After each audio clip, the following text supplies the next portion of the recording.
ಕರುಣೆ ಇದೆ ಅನ್ಕೊಂಡಿದ್ದ, ಕರುಣೆನೂ ಇಲ್ಲ ಅವನಿಗೆ ಕರುಣೆ ಅನ್ನೋದೇ ಇಲ್ಲ. ಇದೆಲ್ಲ ಆಗುತ್ತೆ ನಾನೇ ಕಾರಣ ಅಂತ ಕೇಳಿದ್ರಲ್ಲ ವೀಕ್ಷಕರೇ, ಗಿಲ್ಲಿಗೆ ಕರುಣೆನೇ ಇಲ್ವಂತೆ. ಬೇರೆಯವ್ರ ತಲೆಯಲ್ಲಿ ಇಲ್ಲದೇ ಇರೋದನ್ನ ತುಂಬದೇ ಗಿಲ್ಲಿಯವ್ರ ಕೆಲಸ ಅಂತಂದ್ಬಿಟ್ಟು ಇಲ್ಲಿ ರಾಶಿಕ್ ಅವರು ಹೇಳ್ತಾ ಇದ್ದಾರೆ. ಬೆಳಗ್ಗೆ ಒಂದು ಪ್ರೋಮೋ ಕೂಡ ಇಲ್ಲಿ ಬಿಟ್ಟಿದ್ರು. ಬಿಗ್ ಬಾಸ್ ಲೈವ್ ನೋಡೋರಿಗೆ ಗೊತ್ತಿರುತ್ತೆ. ಇಲ್ಲಿ ರಾಶಿಕ್ ಅವರು ಸೂರಜ್ ಅವರು ಏನೊಂದು ಜಗಳ ಆಡಿದ್ರು, ಆ ಜಗಳ ಎಲ್ಲ ತಣ್ಣಗಾಗಿದೆ. ಇಬ್ಬರು ಕೂಡ ಆರಾಮಾಗಿ ಮಾತಾಡಿದ್ದಾರೆ. ಇವರಿಬ್ಬರು ಜಗಳ ಆಡ್ಕೊಂಡಿದ್ದು. ಆದರೆ ಈ ಒಂದು ಜಗಳಕ್ಕೆ ಇಲ್ಲಿ ಧನುಷ್ ಅವ್ರ ಕಾರಣ, ಇಲ್ಲಿ ಅಶ್ವಿನಿ ಅವ್ರ ಕಾರಣ, ಇಲ್ಲಿ ಗಿಲ್ಲಿಯವ್ರ ಕಾರಣ ಅಂದರೆ ಈ ರೀತಿಯಾಗಿ ಬೇರೆಯವ್ರ ಮೇಲೆ ಬ್ಲೇಮ್ ಮಾಡ್ತಾ ಇದ್ದಾರೆ. ಅದರಲ್ಲೂ ಕೂಡ ಸೂರಜ್ ಅವ್ರು ಬಂದ್ಬಿಟ್ಟು ಏನು ಕೇಳ್ತಾರೆ ಅಂತಂದರೆ, ಇಲ್ಲಿ ನೀನು ಯಾಕೆ ರಜತ್ ಹತ್ರ ಮಾತಾಡಿದೆ ಅಂತ ಇಲ್ಲಿ ಕೇಳ್ತಾರೆ. ಇಲ್ಲಿ ರಾಶಿಕ್ ಅವ್ರು ಕೂಡ ಸುಳ್ಳು ಹೇಳಿದ್ರು. ಇಲ್ಲಿ ಬಂದು ಅವ್ರ ಒಪಿನಿಯನ್ನ ಕೇಳಿದ್ರು.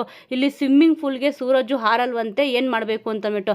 ಆದರೆ ಇಲ್ಲಿ ರಾಶಿಕ್ ಅವರೇ ಸುಳ್ಳು ಹೇಳ್ತಾರೆ, ನಾನು ಆ ರೀತಿ ಕೇಳ ಇಲ್ಲ ಅಂತಂದ್ಬಿಟ್ಟು ಅವ್ರು ಬಂದು ಕೇಳ್ತಾರೆ. ಈ ಒಂದು ವಿಚಾರಕ್ಕೆ ಇಲ್ಲಿ ಸಿಕ್ಕಾಪಟ್ಟೆ ಜಗಳ ಆಗುತ್ತೆ. ಸೂರಜ್ ಅವ್ರಿಗೂ ಕೂಡ ಹರ್ಟ್ ಆಗುತ್ತೆ. ಇವರಿಬ್ಬರು ಕಿತ್ತಾಡ್ಕೊಳ್ಳೋದಲ್ಲದೆ ಇಲ್ಲಿ ಗಿಲ್ಲಿ ಅವ್ರು ಹೇಳ್ತಾರೆ, ನೀನು ಇಷ್ಟೆಲ್ಲ ಮಾಡೋಕ್ಕಿಂತ ಸೂರಜ್ ನೀನು ಸ್ವಿಮ್ಮಿಂಗ್ ಪೂಲ್ಗೆ ಹಾರು ಅಂತಂದ್ಬಿಟ್ಟು ಸಾಫ್ಟಾಗಿ ಹೇಳಿದರೆ ಅವನು ಮಾಡಿರೋನು ಅಂತಂದ್ಬಿಟ್ಟು ಇಲ್ಲಿ ಗಿಲ್ಲಿ ಅವ್ರು ಹೇಳ್ತಾರೆ. ಆದರೆ ಅದನ್ನು ತಪ್ಪಾಗಿ ಅರ್ಥ ಮಾಡ್ಕೊಂಬಿಟ್ಟು ನಾನೇನೋ ಒಳ್ಳೆಯವನು ಅಂದ್ಕೊಂಡಿದ್ದೆ, ನಿನಗೆ ಕರುಣೆನೇ ಇಲ್ಲ ಅಂತಂದ್ಬಿಟ್ಟು ಇಲ್ಲಿ ಹೇಳ್ತಾರೆ. ಅದಕ್ಕೆ ರಜತ್ ಅವರು ಏನು ವಿಷ ಜಂತುನ ಅವನು ಅಂತ ಇಲ್ಲಿ ಕೇಳ್ತಾರೆ.